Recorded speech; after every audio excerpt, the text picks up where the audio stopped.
Diálogos del pensamiento. ¿Qué puede significar más estar junto a la juventud con una clara conciencia revolucionaria que no solamente se siente comprometida en una línea ideológica, política o en una causa? Para conducir un pueblo, la primera condición es que uno haya salido del pueblo. Sistema Universitario de Radio presenta Diálogos del Pensamiento, un lugar de encuentro para las ciencias sociales y humanas. Reflexión, sociedad, investigación, política, análisis, lenguas, debate, historia. Bienvenidos a Diálogos del Pensamiento, el programa radiofónico del Centro Universitario de Ciencias Sociales y Humanidades. Muy buenas tardes. Ya estamos ahí, estamos listos para arrancar estos diálogos del pensamiento. Pues un placer poder volver a estar por acá al frente de estos micrófonos en una emisión especial. Antes pues de introducirles cuál será el tema que se pondrá a debate el día de hoy, pues agradezco como siempre a todo el equipo que está detrás de esta emisión, porque pues sin el trabajo diario que hacen no podríamos llegar aquí a dar la cara todos los sábados, ¿no? Agradezco a la coordinación del maestro Ángel Florido, en la producción a Fabián Robles, a Luz Cuellar, y en los controles Gustavo García. A Gustavo García, muy bien. Pues gracias a todos ellos. Mi nombre es Almendra Orozco y aquí a mi lado en los micrófonos me acompaña Ramón Gómez. Tal y como se escucha mi voz, Almendra, y en efecto tenemos un programa especial, y es que Venezuela polariza no solamente ideas, sino polariza sentimientos. Y justamente a propósito de ello es que estaremos charlando con nuestra invitada, una compañera y amiga nuestra. Estamos hablando de Dolores del Carmen Chinas Salazar. Carmen es doctora en Ciencias Sociales por nuestra universidad, es profesora investigadora de tiempo completo en nuestra propia universidad. Ella forma parte del núcleo académico básico del doctorado en Derecho del Centro Universitario de Ciencias Sociales y Humanidades y es asesor de la casa de estudios donde se desempeña como docente. Además, es docente en la licenciatura de Sociología, donde nos hemos cruzado muchas veces. Carmen, gracias por estar con nosotros. Bienvenida. Gracias, buenas tardes. Pues antes que nada, quiero hacer público mi reconocimiento al programa. Siempre los sigo, los escucho, me gusta mucho y bueno, no había tenido la oportunidad de compartir este espacio, pero de veras que es un espacio bastante reconocido por la calidad de los temas y bueno, a los invitados que tienen que siempre son expertos en la materia y de verdad me da mucho gusto estar acá, Almendra, Ramón, el público que nos escucha, y bueno, efectivamente es un tema complicado, polémico y que también aborda mucho la parte del sentimiento, ¿no? La identidad de Latinoamérica y cómo nos sentimos frente a la agresión. Eso creo que podremos hoy conversar un poco más. Excelente, ¿no? Pues el gusto es nuestro, sí que no habíamos tenido el placer de que nos acompañara por acá en cabina. Y pues para dar inicio a este diálogo, pues vamos a escuchar la primer producción que tenemos preparada para el día de hoy. Ideograma. Desde que Hugo Chávez llegó a la presidencia en 1999, Venezuela ha optado por una ruta política que ha marcado diferencias importantes frente a las señaladas por el Fondo Monetario Internacional, el Banco Mundial y los gobiernos de la Casa Blanca en Washington. Esta situación ha ido generando desde entonces una polarización, no solo al interior de la sociedad venezolana, sino también en la comunidad internacional de países, que ha terminado por exacerbarse en torno al gobierno de su sucesor, que ha sido señalado como dictatorial en medio de una nueva y clara injerencia estadounidense en América Latina, que pretende legitimarse en el marco de una supuesta ayuda humanitaria al país venezolano. El pasado 10 de enero se juramentó a Nicolás Maduro para un segundo mandato tras unas votaciones consideradas fraudulentas por la oposición, lo que desató una grave crisis política en el país latinoamericano.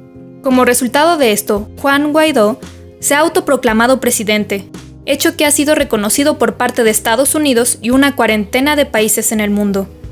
Por otro lado, Maduro, quien afirma ser víctima de un intento de golpe de Estado impulsado por su opositor, goza del apoyo y reconocimiento de Rusia, China, Irán, Turquía, Nicaragua y Bolivia, entre otros. A este respecto, los gobiernos de Uruguay y de México, así como la comunidad de países caribeños, se han pronunciado en favor de un diálogo que favorezca sobre todo la paz. ¿Cuáles son los posibles escenarios de desenlace de este pulso por el poder?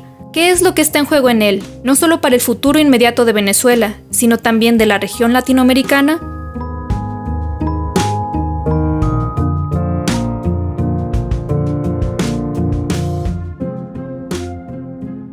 Bueno, pues para arrancar, sin duda el tema central del diálogo del día de hoy, pues será este asunto de las intervenciones, ¿no? Que históricamente ha venido haciendo Estados Unidos sobre la región. Pero antes de entrar en esta materia, doctora Carmen, me gustaría que empezáramos por reflexionar, si le parece bien, sobre el escenario actual que en estos momentos se ve en Venezuela, a partir de reflexionar quién es Juan Guaidó y qué es lo que está representando, porque pues por ahí veía que es egresado de la Universidad Católica, Andrés Bello, que estudió en Estados Unidos un posgrado, y bueno, esta Universidad Católica es también de donde egresa Capriles, que han sido como las figuras de oposición al gobierno de Hugo Chávez, y finalmente pues la influencia que ha tenido históricamente las élites católicas en América Latina en unión con los intereses estadounidenses precisamente han justificado estas intervenciones, ¿no? Entonces, pues que usted nos dijera quién es Juan Guaidó y qué es lo que está representando detrás de su figura. Bueno, Juan Guaidó representa eso que en América Latina se llama la oligarquía, ¿no? La élite que se encuentra en el poder, y en este caso la oligarquía ligada totalmente a los intereses hegemónicos de una potencia como lo es Estados Unidos de Norteamérica, porque a veces la presencia de fuerzas políticas en los países latinoamericanos que simplificamos como izquierda y derecha o progresistas, conservadores, hay sectores conservadores de tipo nacionalista, es decir, que pretenden aplicar modelos y programas afines a su ideología, pero que tengan un referente local, nacional, protegiendo, no sé, los intereses propios. Pero también hay una derecha, un sector de la derecha que está totalmente de acuerdo con la presencia de países como Estados Unidos, porque sienten de alguna forma que así habría una mayor protección a sus intereses económicos, o han hecho asociaciones o relaciones de poder con la oligarquía extranjera y no tienen como la menor duda en poner al servicio de transnacionales extranjeras o de potencias extranjeras a su nación. Y eso es lo que representa Guaidó, los intereses de la derecha conservadora, de la oligarquía, de la gente que tiene poder económico en Venezuela, pero puesta al servicio del interés transnacional, en este caso de una potencia como Estados Unidos. Y bueno, por eso es que es tan peligroso, porque no tienen problema alguno en pedir una intervención militar, no tienen problema alguno en decir, vengan a pacificar el país, podemos aceptar la presencia de grupos militares extranjeros sin problema. O sea, no tienen problema alguno en dejar de lado la soberanía, la autodeterminación, la idea de resolver por sí mismos en lo interno los conflictos que puedan tener como nación, y siempre apelando a la injerencia de la potencia externa. Y pues lamentablemente la historia nos marca, ¿no?, la memoria, y bueno, Estados Unidos cuando interviene en un pueblo es para causar un desastre, para hacer masacres, para cometer actos de genocidio. Ni siquiera en las acciones más con aparente humanidad, por ejemplo, cuando han estado en países como Haití, han derivado hasta en problemas de salud como el cólera. No sé, realmente no nos ha ido nada bien en América Latina con relación a Estados Unidos, y bueno, esa experiencia trágica y esa memoria histórica tiene que estar presente cuando revisemos qué es lo que pasa en la Venezuela actual y por qué ese país tiene el sesgo presente ahora y antes del petróleo. Uh-huh. Como decía Ramón López Velarde, ¿no? El petróleo, dice, los veneros del petróleo los creó el diablo, en realidad, en este poema de La Suave Patria. El petróleo es el origen del conflicto fuerte en Venezuela, no es el tema de la democracia, no es el tema de los derechos humanos, es el tema de que tiene reservas petroleras. Claro. Y esto se ha visto incluso en los discursos, ¿no?, que pues mueve, o que ha movido Guaidó en las conferencias que ha dado, en donde pues se nota la presencia de este discurso tan ya utilizado y desgastado del desarrollo, y cómo el petróleo llevaría a esa tierra prometida que nunca llega en América Latina a través del petróleo, ¿no? Y el petróleo puesto al servicio de quienes, ¿no? Que en algún momento, por ejemplo, cuando llega Chávez al poder, se plantea la idea de poner el petróleo al servicio del pueblo, porque el petróleo ya era nacional y la empresa PDVSA era del Estado, pero a quienes servía, digamos, eran intereses económicos pues de transnacionales. Entonces, en algún punto durante el gobierno de Chávez también hay un conflicto con relación al petróleo y terminan causando un paro, un bloqueo, que después se resuelve y la empresa se asume bajo el control del Estado. Estamos hablando, Carmen Almendra, de un surgimiento de las derechas en el continente que viene marcando un rumbo alarmante.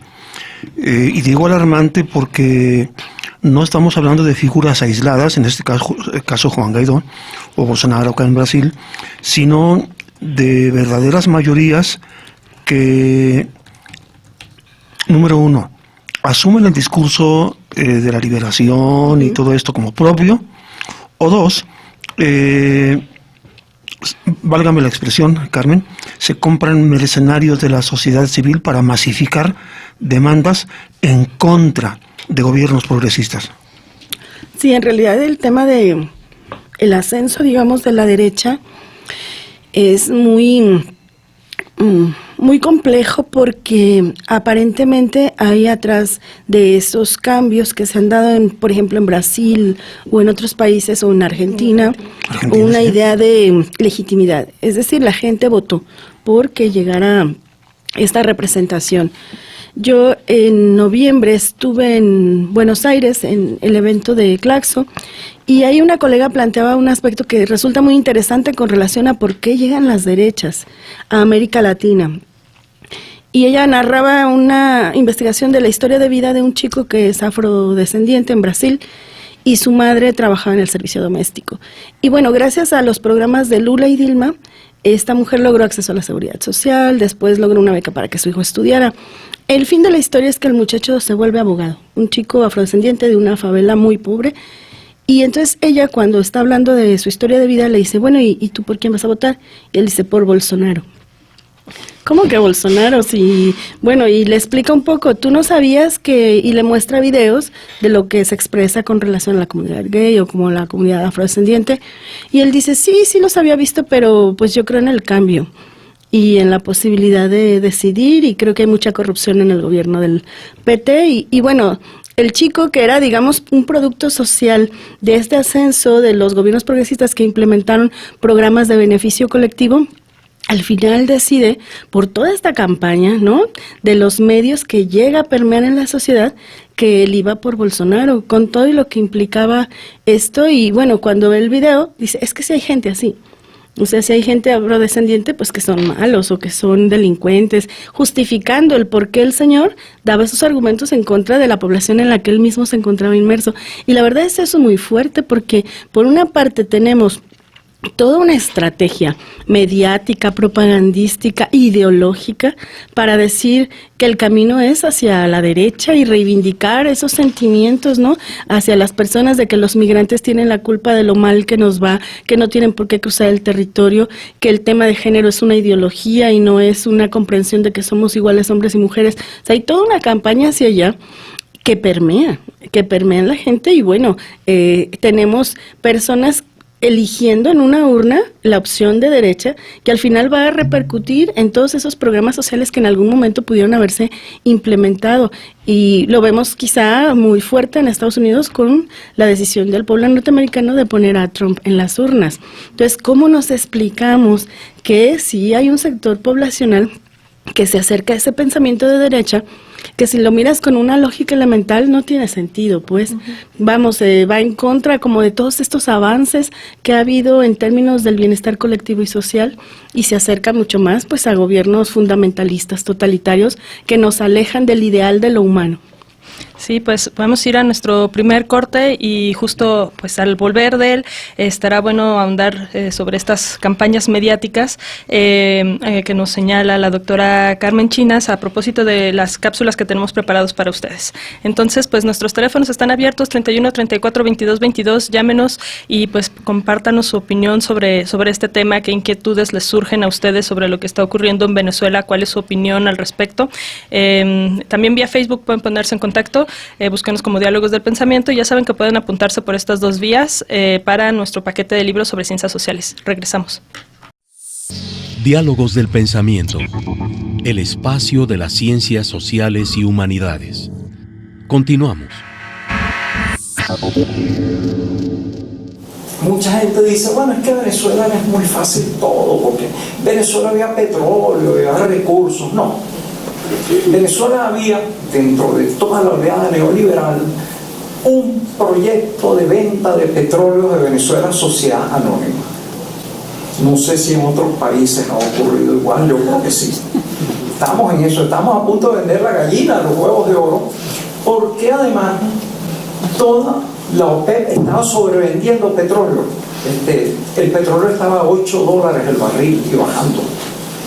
Y producirlo costaba muy poco menos. Entonces, fíjense ustedes la situación crítica. ¿Qué hace Venezuela en ese caso?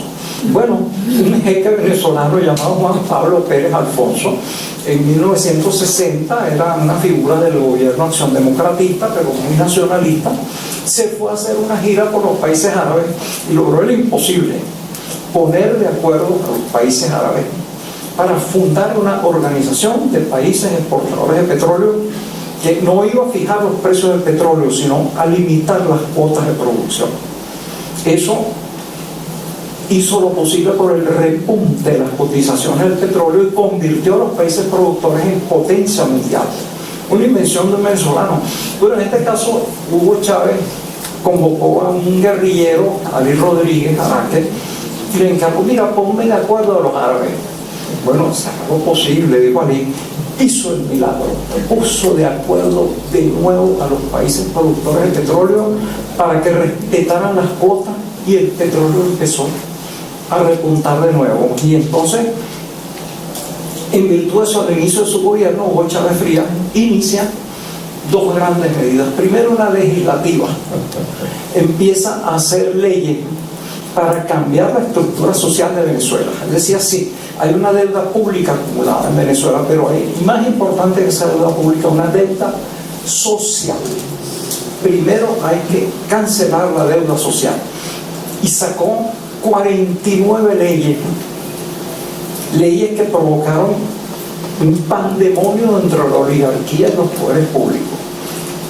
Ley de tierra, ley de pesca de arrastre, ley de bancos en los cuales prohibía, entre otras cosas, el cobro de intereses sobre los intereses de otras prácticas usurarias, ley de alquileres, y al mismo tiempo inició el Plan Bolívar 2000 de asistencia social, del cual salieron después las misiones.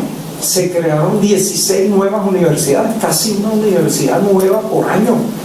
Se creó una misión Río para ampliar la matrícula de educación secundaria. En Venezuela, los cupos educativos se habían vuelto un mecanismo de exclusión. Y entonces comenzó todo ese proceso. ¿Cómo reacciona ante esto la derecha? Bueno, mediante un recurso muy claro: vamos a acabar con este señor con un golpe de Estado tradicional.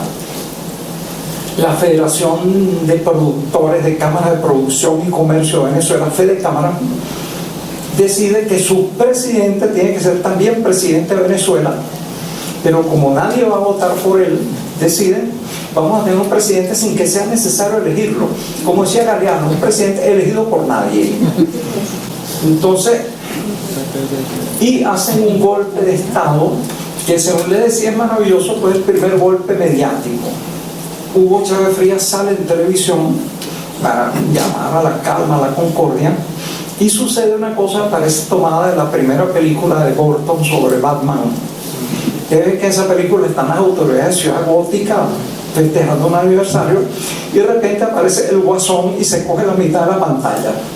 Y dice: yo soy la verdadera autoridad de Ciudad Gótica, ustedes ya no mandan, etcétera. Y finalmente se fastidia y corre toda la pantalla y elimina las autoridades de Ciudad Gótica. Ahora el que manda es el Guasón. ¿Por qué? Porque tiene los medios de comunicación. Esa exactamente fue la falacia de la derecha. Es decir, ejecutaron un golpe mediático. Creo que les había dicho que Humberto Eco dijo: si algún golpe puede haber en el futuro, va a ser un golpe mediático. El venezolano fue un golpe de los medios de comunicación. Bueno, pues aquí escuchamos extractos de una interesante conferencia que dio el doctor Luis Brito García el 27 de septiembre del 2017 en nuestro centro universitario.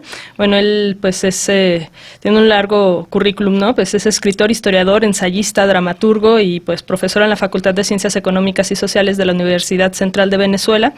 Y fíjense, pues, a pesar de que ya van para 2 años que hizo estos comentarios, pues suena muy reciente, ¿no? Toda esta cuestión del golpe de estado mediático y de un presidente elegido por nadie.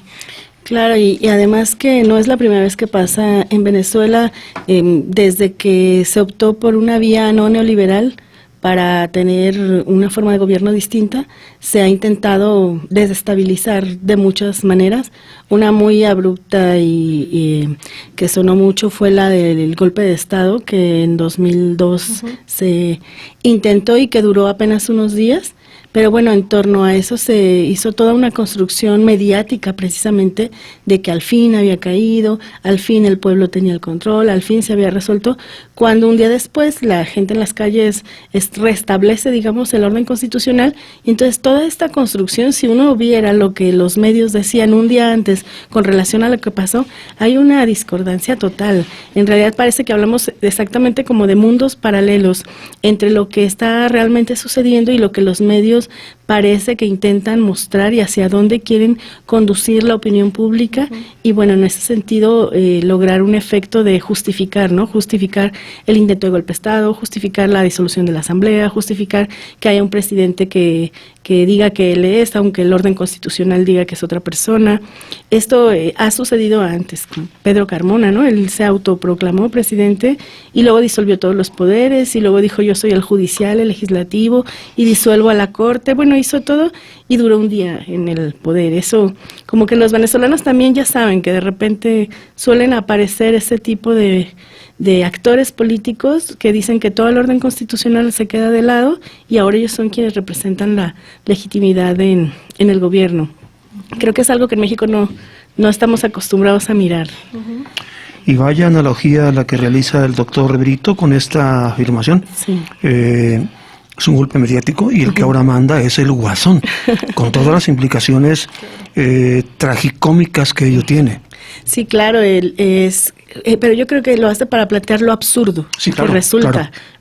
¿Cómo podríamos pensar que alguien totalmente fuera, digamos, del orden jurídico, legal, constitucional, sea quien se encuentre en el poder? Si nosotros revisamos la Constitución venezolana, la organización electoral, si vemos cómo funciona su sistema de votación, encontramos que realmente tiene muchos respaldos. El poder electoral tiene toda un sustento y la manera en que se organizan las elecciones también, digamos que está revisada, evaluada, en el sentido de que no puede haber fraude, que las elecciones sean auténticas, que los votos se cuenten, usan un sistema electrónico. Incluso el Instituto Federal Electoral, cuando se transforma el sistema político electoral en Venezuela entre el 90 y 2000, fueron a asesorar cómo tenían que hacer el padrón, cómo hacer la depuración. Es decir, no estamos hablando de un sistema electoral improvisado, sino un sistema electoral consolidado, fuerte, que tuvo cuestionamientos, por supuesto, pero que tiene las mismas instancias, como tendremos en países como México, para resolver los conflictos con relación a quién detenta el poder o quién obtuvo el resultado o quién obtuvo el triunfo.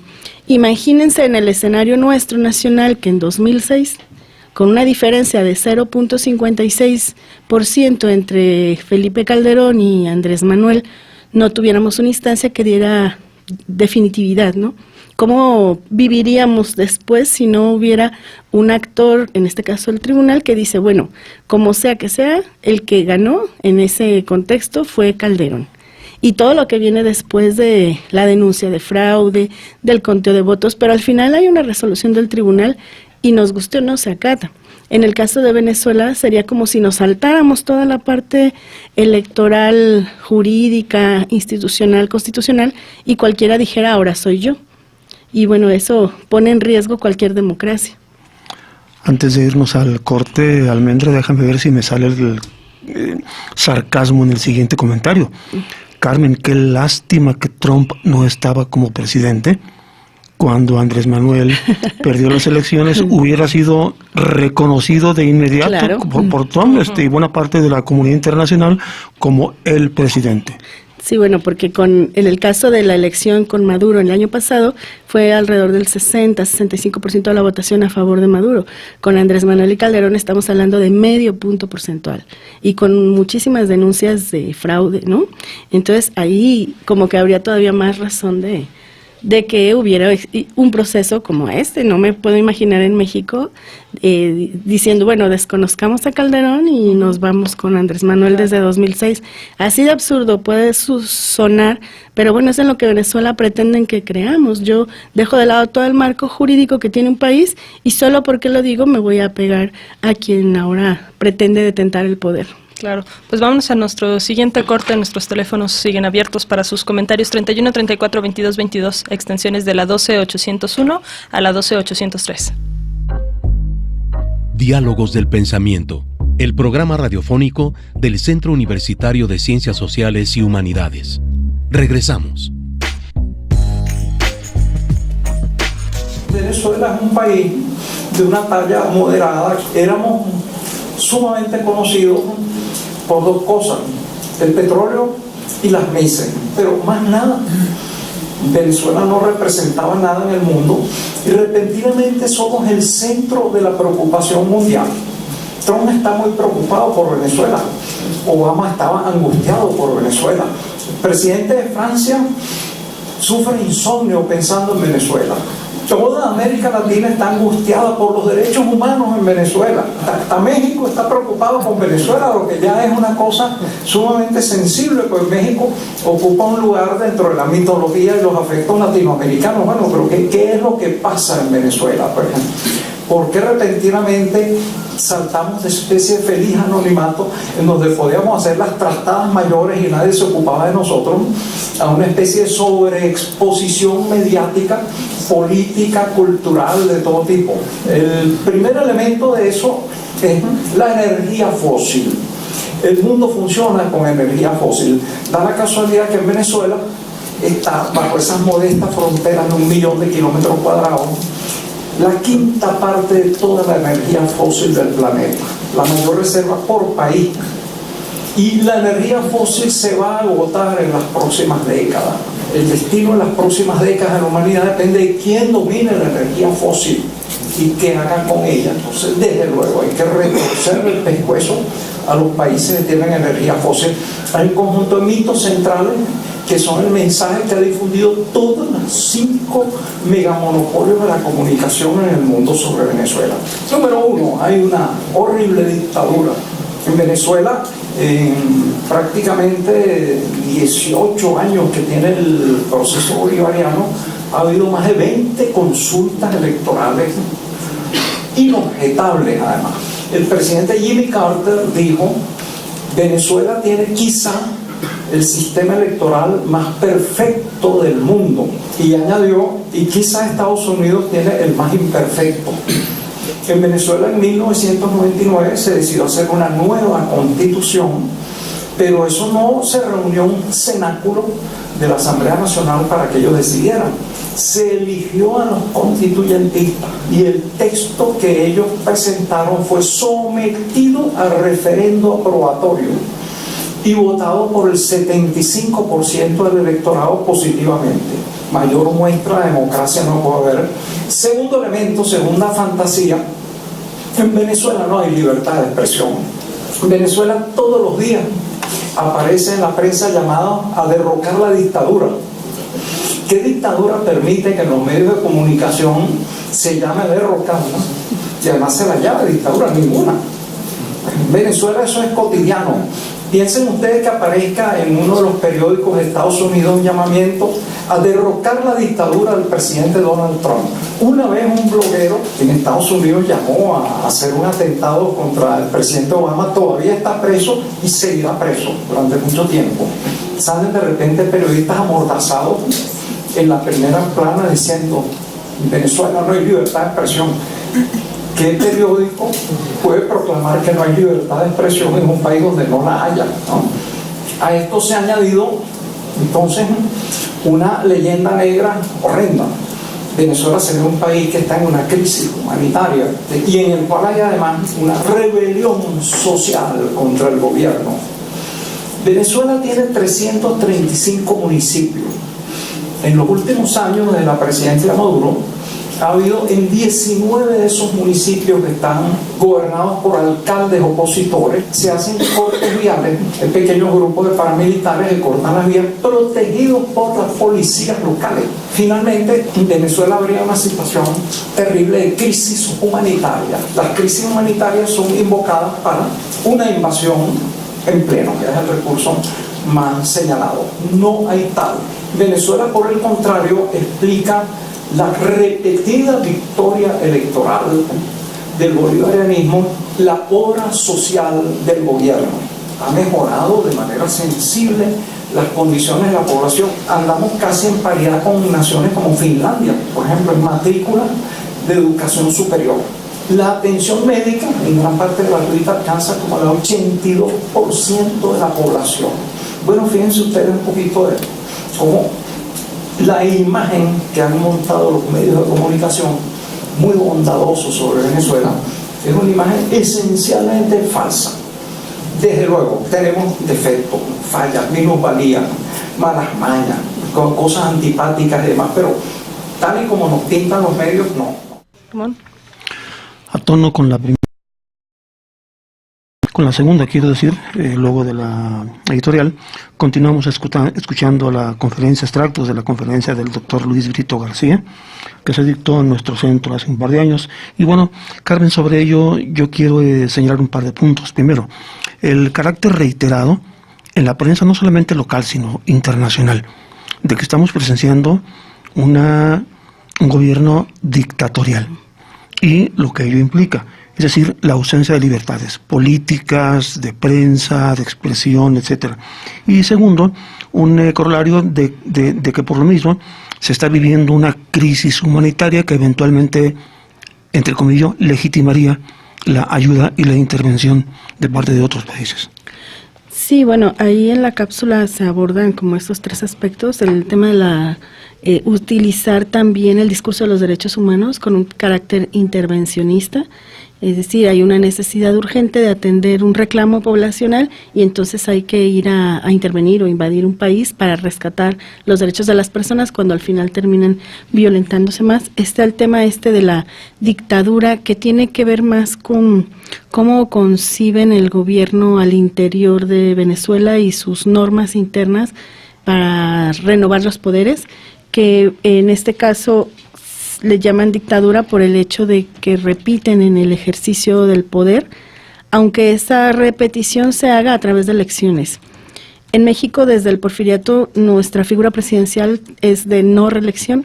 Eso como que no está ni a discusión ni a negociación, es decir, fue tan duro lo que pasamos en la dictadura de principios del siglo XX que nuestras leyes hasta hoy, 100 años después, dicen por ninguna razón, motivo o circunstancia el titular del Ejecutivo se puede reelegir. Pero en otros países hay usos, tradiciones, costumbres diferentes. Por ejemplo, en Argentina es usual que la compañera, la esposa de quien es el presidente, luego se postule. En México eso es impensable, ¿no? Que después después de que el presidente sea electo y termine su cargo, no puedes pensar que la cónyuge se anote porque no funcionará. Pero bueno, hay países donde eso funciona. En el caso, por ejemplo, de Cuba, que estuvo Fidel Castro en el poder durante mucho tiempo, decían lo mismo, que era un dictador, aunque se hacían elecciones que son distintas a las que nosotros tenemos. Bueno, pues Venezuela permite reelegirse, pero no reelegirse por autodesignación, sino porque se ratifique mediante el voto popular. En el momento en que las personas no voten por quien se está proponiendo, pues queda otra persona, como sucedió en Brasil, que pudo el voto popular llevar a Bolsonaro al poder. Y que bueno, ahí tendríamos como otro programa para discutir las maneras en que hoy se hacen los golpes de Estado a través de la legislación, ¿no? Golpes de Estado legislativos, como pasó en Honduras con Zelaya, o con el caso de Dilma con el impeachment. Pero en este caso es esa idea de decir a quienes estamos fuera que como repitió en el ejercicio del poder ejecutivo, entonces automáticamente lo convertimos en un dictador sin ver de por medio que hay un proceso democrático, electoral y una vía a través de la cual puede repetir. Ahora en México se puede repetir, ¿no? En el poder legislativo, en los municipios, y eso no convierte a Pablo Lemus en un dictador, ¿no? Ya va para su segundo periodo en Zapopan y luego dice cada cosa al hombre, pero bueno, no podríamos calificarle de esa manera, pero sí parece que calificamos esas prácticas que tienen otros países de la forma de renovar el poder.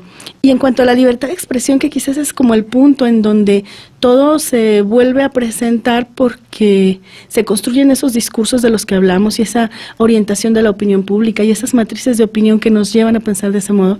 Ahorita estaba yo reflexionando al escuchar al maestro Luis Brito con relación a España y la ley Mordaza.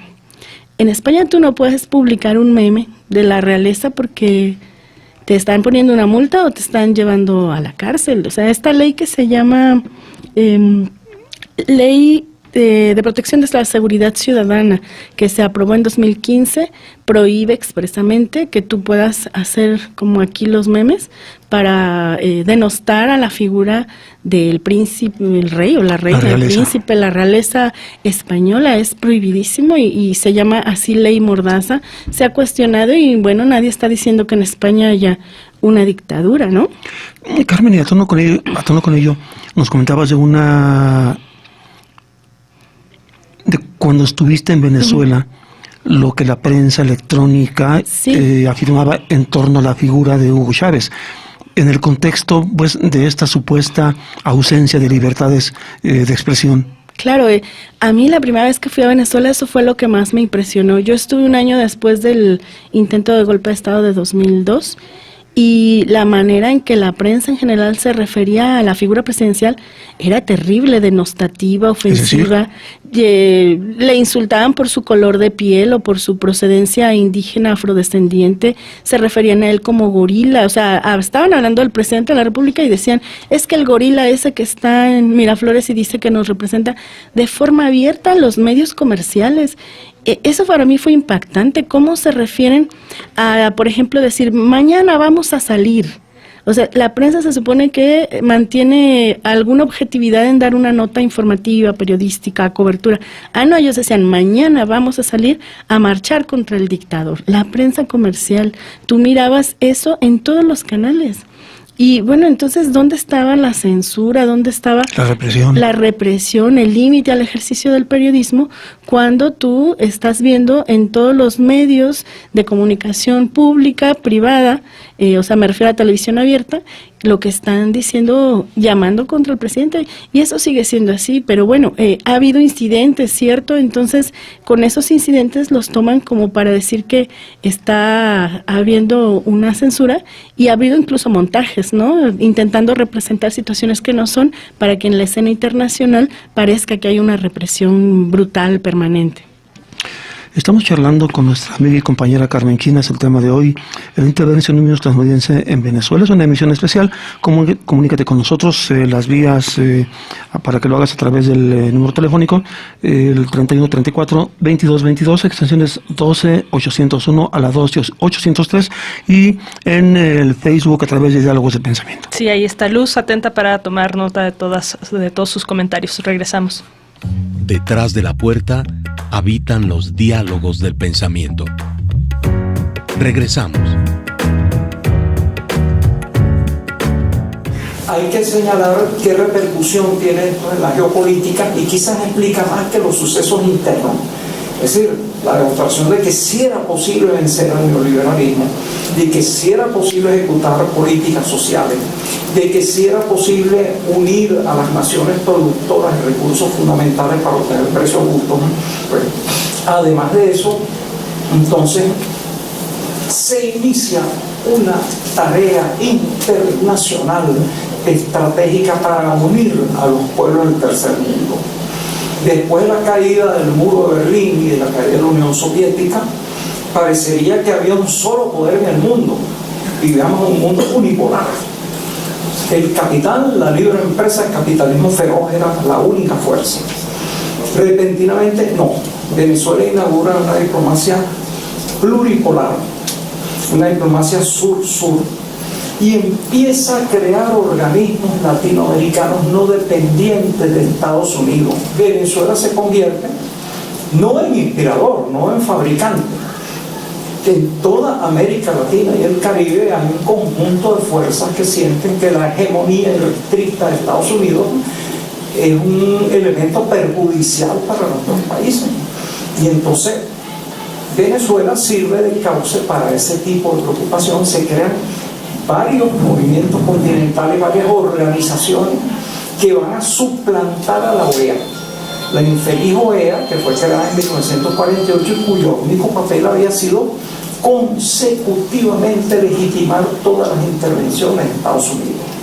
Por medio punto en el petróleo se asesina gente, se dan golpes de Estado como el que hubo en Irán contra Mossadegh, se bombardean países como Irán que quedó aniquilado, etcétera, etcétera. Venezuela había logrado alzas consistentes en el petróleo, pero además había sentado las pautas para la organización estratégica continental de organizaciones continentales sin presencia en los países hegemónicos. La situación, bueno, fue respondida, diría yo, por los países hegemónicos con un dumping petrolero.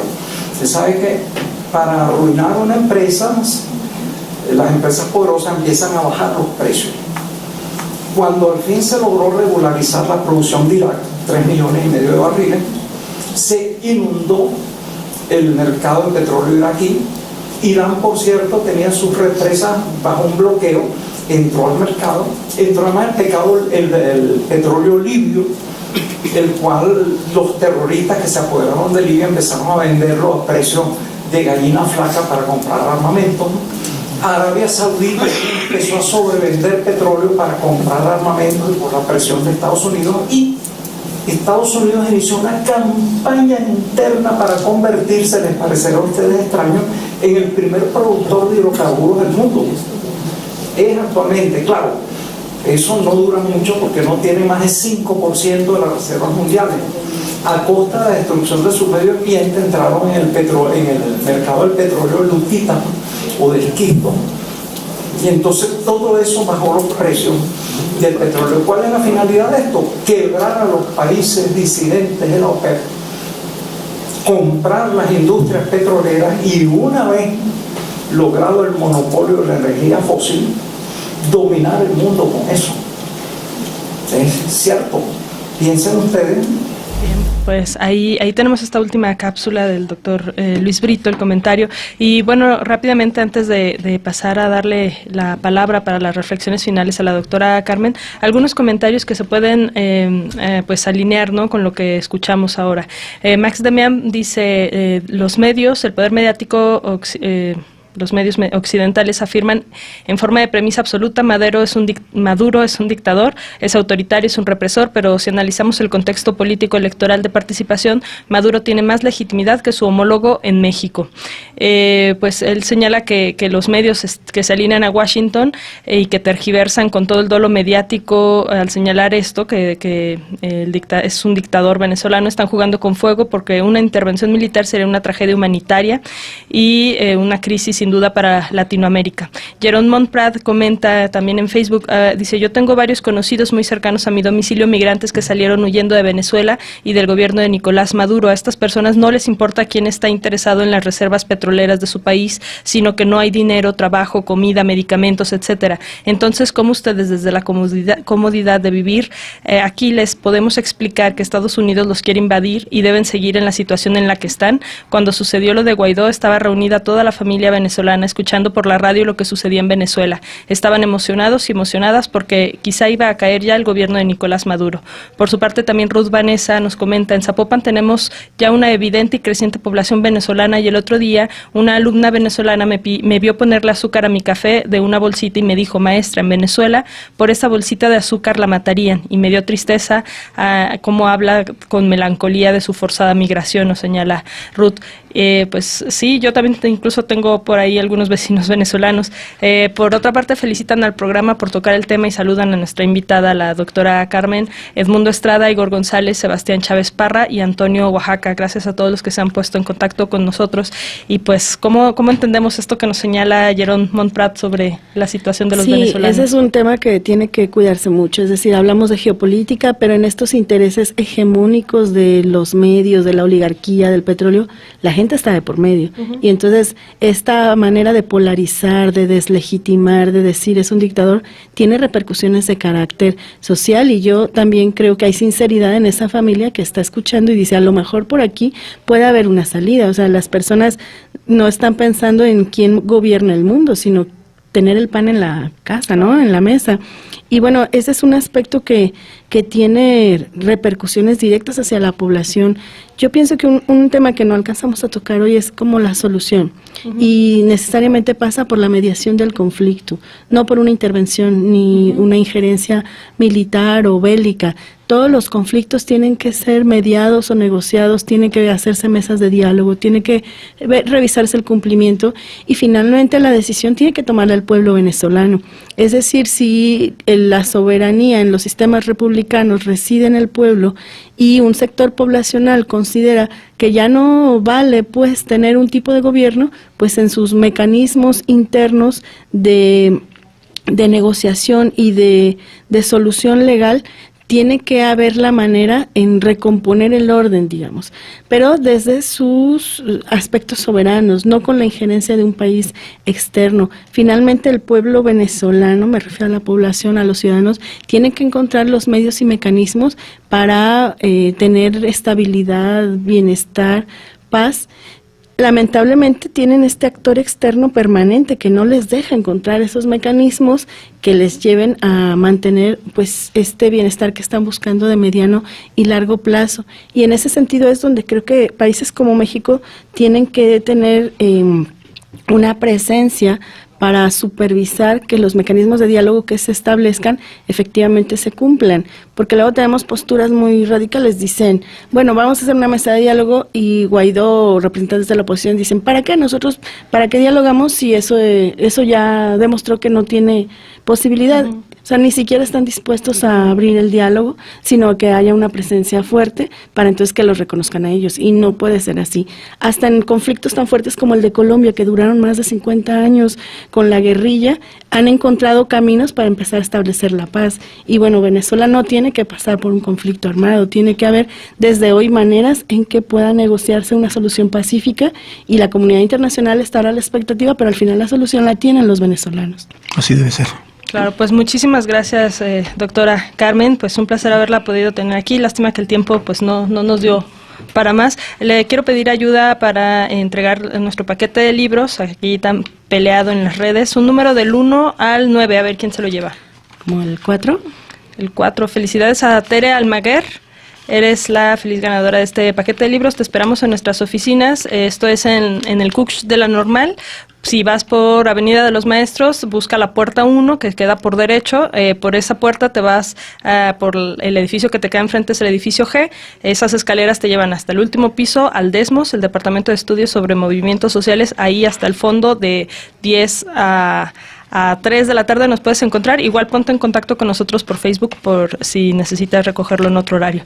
Y la semana que entra comenzamos nueva temática. En efecto. Pues, Carmen, muchísimas gracias por haber estado con nosotros. Esta es tu casa, y ojalá que no solamente nos escuches, sino que te escuchemos aquí en cabina más frecuentemente. Y a todos los radioescuchas por sus comentarios, son muy valiosos, y creo que todos estamos en el mejor de los ánimos de encontrar una solución idónea que el pueblo venezolano pueda dar y que nosotros respaldemos, ¿no? Pues hasta la próxima, en punto de la 1. Quédense con lo que Radio UDG tiene preparado para ustedes para el resto del día. Hasta luego. Reflexión, sociedad, investigación, política, análisis, lenguas, debate, historia. Gracias por acompañarnos en una emisión más de Diálogos del Pensamiento, un lugar de encuentro para las ciencias sociales y humanas. Hasta la próxima.